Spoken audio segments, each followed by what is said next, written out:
give us just the basic one on today's signing? Sure. Nelson Valdez, really excited to add him. A player his pedigree just doesn't come around very much. Got him at a good value on a free transfer. It's a credit to our scouting department who's tracked these guys over multiple years, and we were able to find him at the right time and I think at the right form. Scored a goal in Copa America against Argentina. So this is a guy that's played at the very highest level very recently, and he's a guy that we think is going to transition quickly. I've talked before about my concern with some of the midseason acquisitions, but this is a guy that he may not do his interviews in English right away, but he speaks English, speaks German, speaks Spanish. He speaks six languages. Really worldly guy, educated guy. Has played for a decade in the Bundesliga, played all over the world. Those are the guys that you don't worry about. He's going to come in. He's going to do just fine. And you guys are going to talk to him, get to know him. He's just a good guy. And I think we're really, really excited to add a player of that caliber to our team. What does he bring? Intelligence, good shots. I mean, when you're seeing a player of that caliber, what do you see in him? He's a brilliant attacker. I mean, he can come from wide positions and he can come from central positions. So he gives us tactical flexibility. He's a guy that can play with Clint and Oba, and he can play when one of those guys is out, which is really what we're looking for, that kind of flexibility. He's about 5'11", but he's pretty good in the air for his size. And again, he's a guy that can hurt you a lot of different ways. He's a really hard worker. If you look at his data from the Bundesliga in particular, you can see that he runs. And sometimes you don't want in high-profile players is guys that won't play for the team, and not only is this guy going to play for the team, but he's gonna work. And we're so excited to add him, and so grateful to our owners. They dumped this rule change on us mid-season, and look, from where I come from, then that means that you gotta make the best of it. And here in Seattle, the owners opened their checkbook and said, "Hey, you got a new budget, you got a new rule, we got a new budget. Let's go get a big player," and we did. Was there any pressure to spend, or was just the opportunity came up with money in the bank? It's the ownership here is awesome, and they're so supportive. And they said, hey, here's a budget. If you can find the right guy, do it. And like I said, we got the right guy at the right time, I think, and a good value. It's a lot of investment in your forwards here. Where do you see him sort of slotting in? Do you think he'll play on the wing, or like you said, I mean, you're sure he can fill both roles, but where do you see him long term? Siggy will make those determinations, honestly, and it depends not just on Nelson, but depends on the group. It depends on how we're playing, who we're playing, and the thing for me is variability, flexibility, and he gives us flexibility.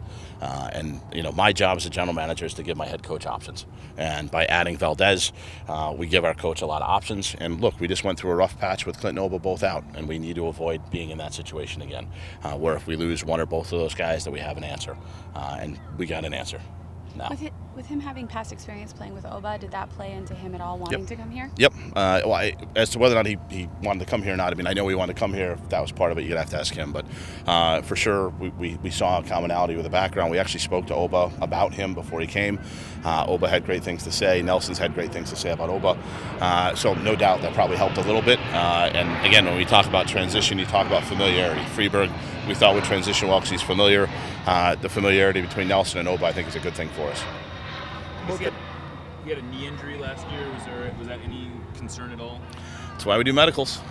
So we did an MRI and it looks okay. And look, I mean, and I tell you too, you can take MRIs and they could tear the other knee the next day. Knock on wood. Hope that's not what happens. But you test them and you look at him and you get as much information as you can. And he appears healthy. He obviously played the last couple months in Germany, and he's going to come out here and we're going to get him fit as quick as we can. How long ago was that? 6 months? I don't know. I don't know. I think so. It was longer than 6 months ago because I think he's played pretty consistently. I think my memory is February through May. If anybody's got the internet available, that you can check that. But it's he's been playing pretty consistently for a while, and obviously was played every game in Copa America. So there's some evidence to suggest that he's recovered from the knee injury. Both signings seem to be veteran players. Is that what you were looking for when you went out there on the market? More of the 30-plus-year-old? No, we looked for guys who could help us win a title. I think I've signed a lot of Latin guys in my career, and I think young Latin guys who don't speak English have a really hard time coming in the middle of a season and adjusting to the culture and the language and all the stuff that's new. And specifically, if you have English speakers, I mean, again, you could obviously have a Latin English speaker too. But if you have English speakers and you have guys that have played outside of their home country and that have played hopefully potentially in multiple countries, as is the case with both Ivanschitz and Freeberg and Valdez, those guys, in my experience, have the highest chance of adapting quickly, and that's really what we looked at, is guys who could come in and could make an impact. Now, to be clear, make an impact is after they get fit, after they get up to speed. We're not going to throw somebody to the wolves, immediately, and we're going to bring these guys in. We're going to look at them. We should have Ivanchitz in here by next week, so his visa just got approved. So, we're excited, and our team is going to. We're better this week than we were last week. We're going to be better again next week than we are this week, and it's just going to roll. We're going to get better and better and better as we go forward now. How much did this recent stretch impact this decision, if at all? I mean, if you guys had won 10 of your last 12 games, do you make this kind of impact signing? Honestly, look, you're speculating, maybe not. But certainly, look, if the results don't go your way, my job is to help the team win. So you can't say that we performed to the level that we're used to over the last 2 months, and you then want to try to add people who can improve the team. I want to try to give I think Ziggy felt like he didn't have a lot of choices, given the guys that were missing, and we added some guys where hopefully now he gets to make some choices again, and again, that's a good thing. So We've spoken to you about these 3 guys, adding Freeberg and the 2 this week, as individuals. But now that this little cluster of signings is done, how much, what did this accomplish for you? How much better are you heading into the stretch now? Well, we've added, 3 starting caliber players. So, just doing the math, that's 25% of a team.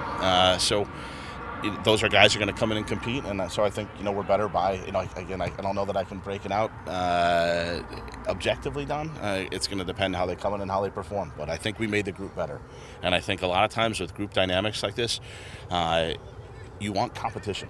And, I've noticed even in training over the last day or 2, everybody ticks up a notch now that we got Valdez in training. And you have more choices, more options. Guys see they're going to have to fight for their places. And that's a good thing usually for the group.